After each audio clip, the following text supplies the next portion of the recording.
voto 364/2012. Ángel Rodríguez Luna y Julio Rodríguez Sarrión contra las empresas Pesca Servi, Atún Servi y Papuja Servi.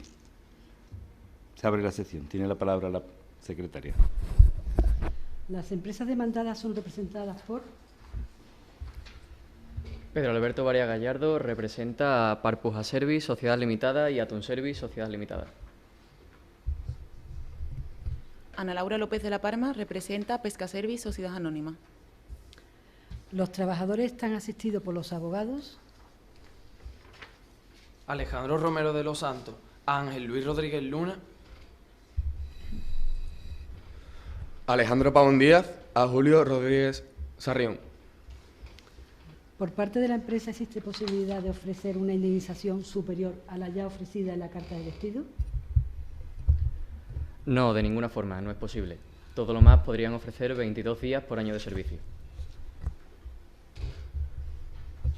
Por nuestra parte, no.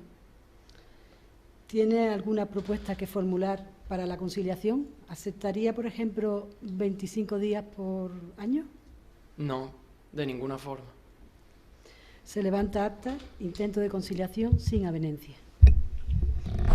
Comienza la audiencia pública. Los testigos no pueden pasar. ¿Alguna cuestión previa que formular como excepción procesal? ¿Alguna cosa? Tiene la palabra la parte actora para afirmarse en su demanda. Me afirmo y ratifico en la demanda y solicito recibimiento a prueba. Me afirmo y ratifico la demanda y solicito recibimiento a prueba. Tiene la palabra la parte demandada para contestar a la demanda. Con la venia de su señoría, para oponerme a la demanda, solicitar sentencia desestimatoria de la misma previo recibimiento a prueba. Se admite la antigüedad y remuneración del demandante de 1.500 euros al mes. Por lo demás, negamos terminantemente que exista unidad de empresa entre las diferentes sociedades, pues si bien es cierto que los accionistas de las mismas pueden ser las mismas personas, no lo son en la misma proporción, ni coincide el objeto social ni el domicilio social, salvo en las tres primeras. No hay caja única, ni dirección única, ni trasiego de trabajadores, más allá de los diferentes cambios de titularidad que sí se han admitido. Por tanto, no se dan las circunstancias previstas por la jurisprudencia, que en definitiva viene a decir que para que se considere unidad empresarial es exigible que haya en el grupo confusión de plantillas, confusión de patrimonios, apariencia externa de unidad empresarial y unidad de dirección. Para más información, aunque sé que usted ya la conoce, son las sentencias del Tribunal Supremo de 20 de enero del 2003 y 30 de junio de 1993.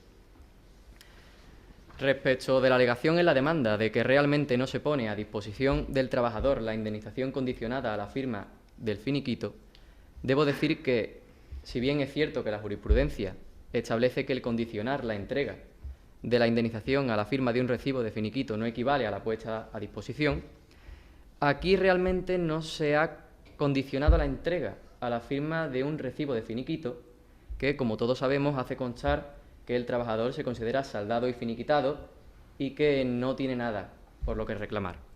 Por el contrario, lo que se le ha pasado a firma es una hojilla de salarios en la que constan los conceptos de indemnización, las partes proporcionales de las pagas, especificadas una a una, y la palabra finiquito, que, como establece la jurisprudencia, supone simplemente una desvirtuación de este documento, como el clásico finiquito liberatorio, tratándose de un mero recibo de cantidades.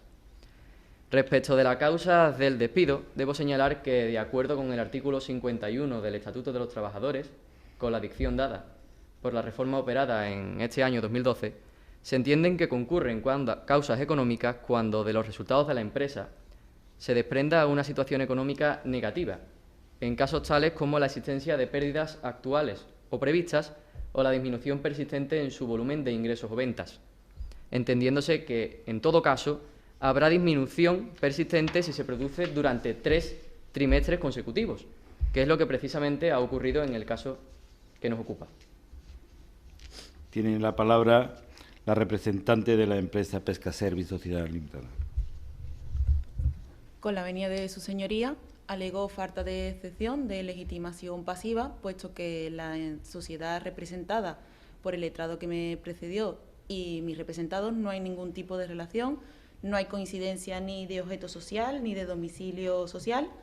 Tampoco el actor ha trabajado en sus instalaciones, además de no darse los requisitos de confusión de plantilla, confusión de patrimonio, apariencia externa de unidad empresarial y unidad de dirección, que son los requisitos exigidos por la jurisprudencia establecidos en la sentencia citada por el abogado que me precedió. Y solo añadir que simplemente lo que se da es una coincidencia de accionistas. Tiene la palabra la parte actora. Con la venia de su señoría. Se alega en primer lugar la improcedencia del despido por insuficiencia en su comunicación, pues en la misma las demandadas se limitan a manifestar la existencia de una supuesta situación económica negativa derivada de una disminución o reducción en la facturación, sin que siquiera se alegue que se hayan producido pérdidas económicas, cuál sea la plantilla necesaria y la supuestamente excedente, ni cuáles sean los criterios utilizados para determinar que sea el puesto de trabajo del actor el que deba amortizarse.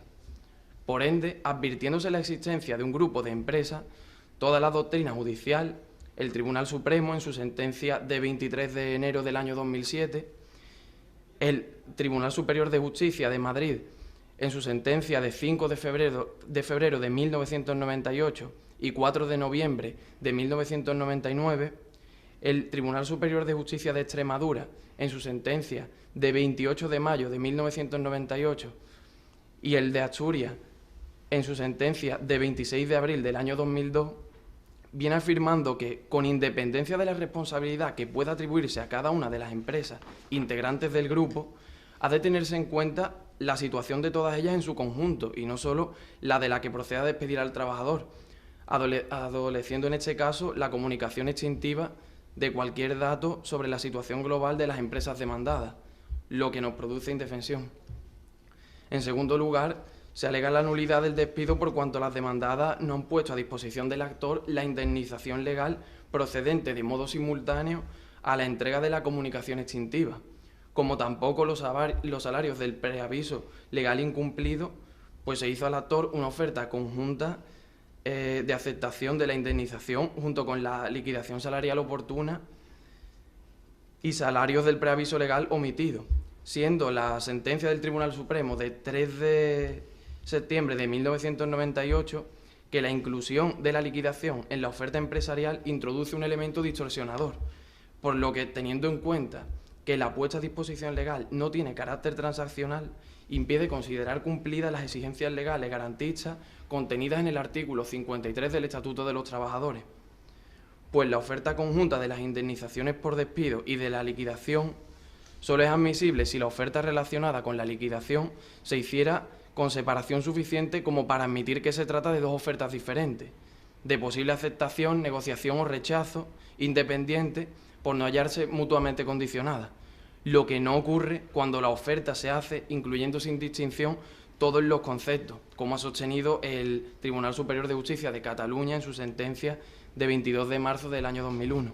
Se niegan los hechos y causas genéricas alegadas de contrario para justificar el despido del actor, señalando que la jurisprudencia del Tribunal Supremo y la doctrina de suplicación es reiterada en el sentido de que el mero descenso de la facturación o ingreso y en los pedidos o producción en la empresa no basta para justificar el despido, sino que han de concurrir otros elementos, como son la existencia de un plan de recuperación del equilibrio empresarial, con adopción de otras medidas distintas y que se acredite la conexión entre el despido del trabajador con la superación de la situación negativa que se alegue, como han reconocido el Tribunal Superior de Justicia de Cataluña en su sentencia de 8 de mayo del año 2000 y de Galicia en su sentencia de 21 de marzo de 2007.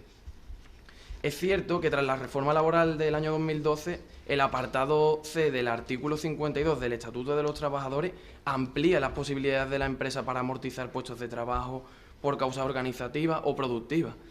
Mas tal flexibilización no permite a la empresa utilizar cualquier situación para adoptar tan drástica decisión.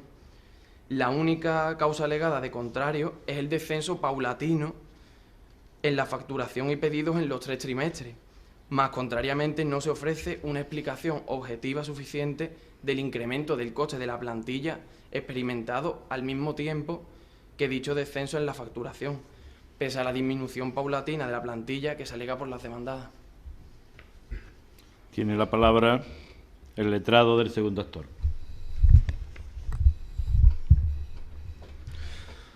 Con la venia, me adhiero a las argumentaciones del letrado que me ha precedido, añadiendo además que las causas alegadas son ficticias, es decir, se han predeterminado. Es cierto que ha existido una disminución en el volumen de ventas, pero esto se debe, como consecuencia, al incremento en los precios. Además, mal se compadece esta supuesta situación de necesidad de amortizar puestos de trabajo cuando en la misma empresa, como se acreditará en la testifical oportuna, vienen realizándose por los trabajadores de esta empresa horas extraordinarias de manera habitual, hasta escasos días antes de producirse el despido. E insistir en que, entre las distintas codemandadas, existe absoluta identidad. Identidad de titulares, dirección y organización, identidad de objeto social e identidad de domicilio. Y como se acreditará, los trabajadores del grupo empresarial vienen figurando de manera sucesiva e indistinta en las plantillas. Subrayar que cada una de las distintas empresas que forman este grupo empresarial gozan de buena salud, lo que impide pensar que el grupo empresarial en su conjunto esté inmerso en una situación negativa. En definitiva, ni aun cuando lograra acreditarse de parte contraria la existencia de esta supuesta situación negativa, debido a la disminución en el volumen de facturación, se justificará el despido de los actores, máxime cuando, como viene sosteniendo reiterada doctrina jurisprudencial, sentencia del Tribunal Superior de Justicia de Madrid, Extremadura o Asturias, o la sentencia del 23 del 1 del 2007 del Tribunal Supremo, la situación económica de una de las empresas del grupo, con independencia de la responsabilidad que pueda atribuírsele, no justifica el despido, dado que esta situación negativa o esta deficiencia organizativa o productiva debe referirse al conjunto del grupo empresarial y no solo a una de las empresas. Por lo tanto, considera esta parte que no sería de dudosa aplicación, en este caso, la doctrina jurisprudencial del levantamiento del velo de la personalidad jurídica, con el objetivo de poder condenar solidariamente a todas ellas a las consecuencias legales inherentes de la declaración de nulidad o, en su caso, a la improcedencia del despido del actor. Formalmente, los actores estuvieron vinculados a dos de las empresas demandadas, aunque la realidad es que el actor prestó servicio a todas ellas, bajo las órdenes directas del auténtico empresario, dueño de todas ellas, Pedro Pérez Picapiedra. Pasamos a la fase de prueba. Pruebas que propone la parte demandada. Interrogatorio de la parte, documental, pericial y testifical. Por su parte. Interrogatorio de la parte, documental y testifical. Se admiten las pruebas. Procede el interrogatorio del demandante.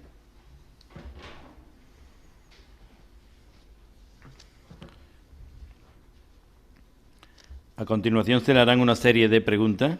Se le advierte que se trata de un juramento indecisorio y que se tendrán por ciertas las manifestaciones en todo aquello que le pueda perjudicar.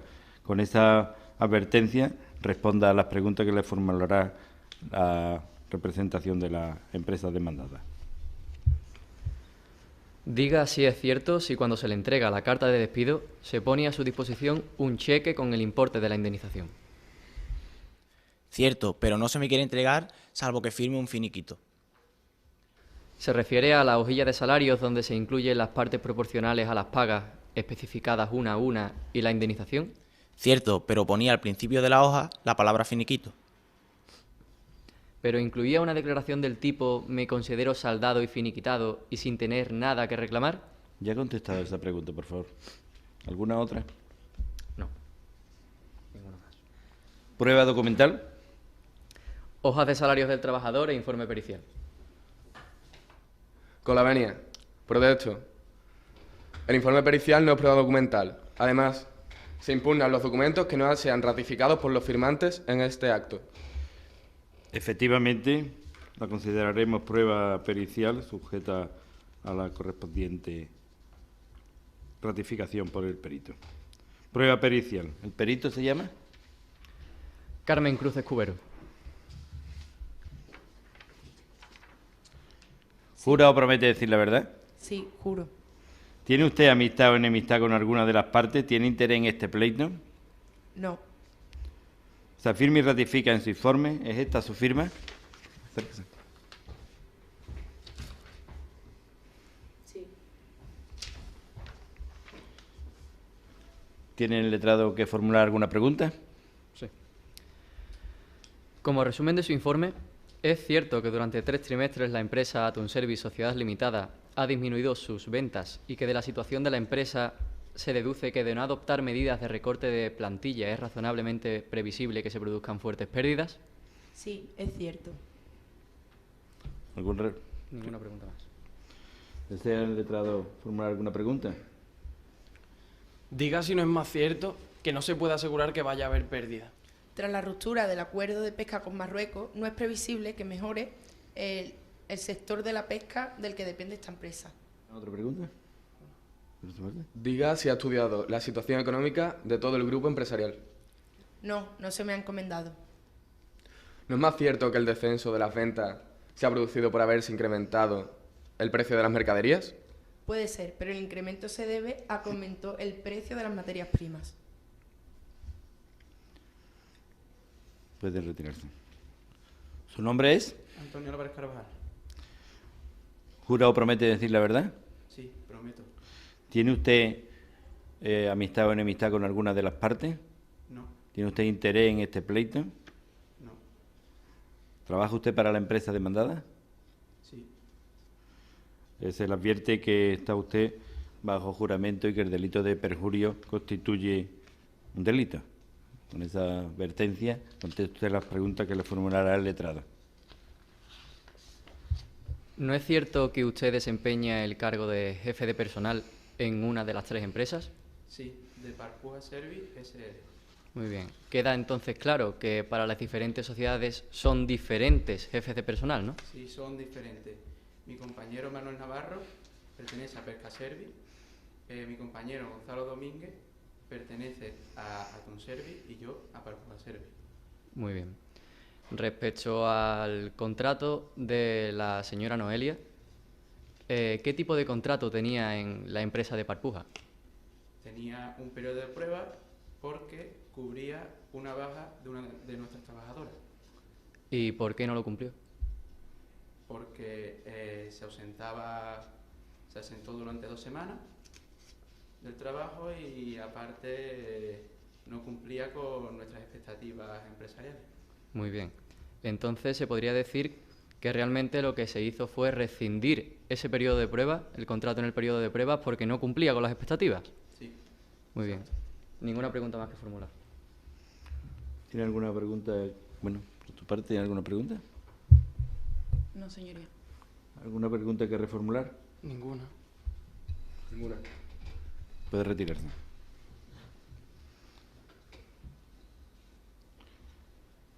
Pruebas de la parte actora. Interrogatorio del demandado, documental y testifical. Procede el interrogatorio del demandado. Póngase de pie. A continuación se le harán una serie de preguntas. Se le advierte que se trata de un juramento indecisorio, que se tendrán por cierta aquellas manifestaciones en lo que le pueda perjudicar. Con esa advertencia responde usted a las preguntas que le formulará el abogado de los trabajadores. ¿Qué relación existe entre las sociedades Atún, Parpuja y Bonito Servi Sociedad Limitada y a qué razón obedecen los sucesivos cambios de titularidad?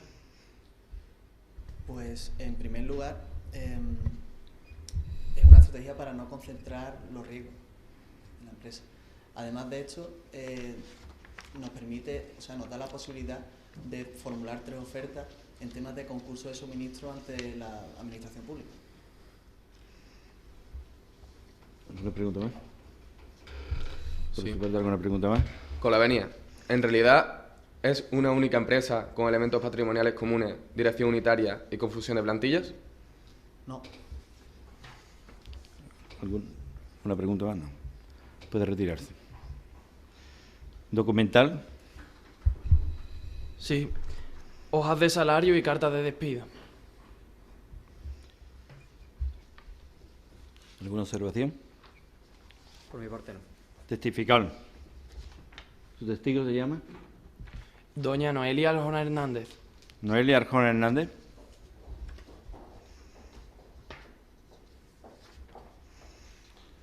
Su nombre es. Noelia Arjona Hernández. ¿Jura o promete decir la verdad? Sí, prometo. Se le advierte que está usted bajo juramento y que se trata, si no dice la verdad, se tratará de un delito de perjurio, que es un delito penal. Con esa advertencia puede formular la pregunta el demandante. Pero previamente nos indica usted si tiene interés en este pleito, familiaridad, amistad o enemistad con alguna de las partes. No. ¿Trabaja usted en la empresa demandada? Sí. ¿En cuál de ellas? En el primer año en Pescaservi Sociedad Limitada y durante los restantes años en Atunservi Sociedad Limitada. Puede preguntar. Con la venia de su señoría, ¿es usted miembro del comité de empresa? Sí. ¿Puede decir si es cierto que las cartas de despido de los actores se le entregaron simultáneamente a usted o se hizo con carácter previo? Simultáneamente. Nada más, señoría. ¿Por su parte alguna pregunta? Sí, con la venia. Ha dicho usted que trabajó 1 año para Parpuja S.A. y 5 para Atunservi. Cuando estaba en la segunda empresa, ¿tuvo que ir a trabajar en alguna ocasión a los locales de la primera? Sí, bastantes veces. Respecto a su función como representante de los trabajadores, ¿acudía con frecuencia a visitar a los trabajadores a otras sociedades del grupo empresarial? Sí. ¿Dónde se hacían esas reuniones del comité de empresas? En el despacho del jefe de personal del grupo empresarial. ¿Le consta a usted que se esté disminuyendo los ingresos del grupo empresarial? No, a mi entender está en una situación bastante equilibrada. ¿Alguna pregunta que reformular por su parte? No. ¿Pruebas que formula el letrado de los tractor? Me adhiero a las presentadas y más testificar. Documental, hojas de salario del actor y carta del despido. ¿Testificar? Sí. Usted puede retirarse, por favor. ¿Conclusiones? La parte doctora. En primer lugar, con la venia, oponerme a una de las respuestas que ha dado la señora Noelia, en la medida en que ha dicho que las reuniones se llevaban a cabo en el despacho del jefe de personal del grupo empresarial, cuando precisamente ha quedado claro con las respuestas de Antonio Álvarez Carvajal que hay un jefe de personal para cada una de las distintas sociedades. Por tanto, hay controversia y creo que esa respuesta no debería ser tomada en consideración. Por lo demás, a definitivas. ¿Por su parte? A definitivas. ¿Conclusiones de la parte doctora? A definitivas. ¿Conclusiones de la parte? A definitivas. Visto para sentencia. Despeguen la sala, las partes y letrados que firmen el acto.